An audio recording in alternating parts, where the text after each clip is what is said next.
Everyone जय जगन्नाथ रथयात्रा उपलक्षे अनेक शुभेच्छा और शुभकामना। सकाळु उठी फ्रेश एई सुंदर साड़ी पिंधि रेडी जाई पूरा घरणी पई देखा जाउछि ना। तापरे आसिम बस जाइथले ठाकुरंग पई माळा गुंथिया पई। मो गुंथिथिबा माटे केमते लागुदि निहाती जणेबा संग माने। तापरे मा एठी हमर ठाकुरंग को सज करके पूजा करथिला। एबे सिए बे माउसी घर को जीवा पई कि पूरा रेडी। मो गुंथिथिबा माटी पिंधि ठाकुर केते सुंदर देखा जाउछंती ना। हाय हाय किसी का नजर ना लागे। एबे ठाकुर बाहरी पड़िले माउसी घर को जीवा आ मु तांको नै जाउतले रथरे बसिया पई। एबे तिनी ठाकुर हमर बसी गले माउसी घर को जीवा पई। चलो एबे माउसी घर को जीवा। माउसी घर को एते दिन परे बुलिया को आछन जते बेले एम्ति कोन खाली रे जीवे सेति पई तांकर एठी चलथिला स्पेशली वेलकम। एबे ठाकुर हमर आसी बसी जाइथिले माउसी घरे।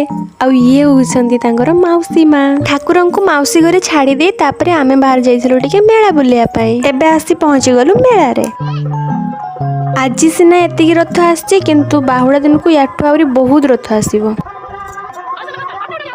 एई रथटा आउ एई रथटा जेती भी रथ आछे ना ताथु टिके बेसी भल लागुतिला। तापरे गोटे चॉकबार आइसक्रीम खाइथिले आउ तापरे दही बरा खाइथिले। आ घर को जीवा टाइम रे आउ गोटे रथडी आसीथिला।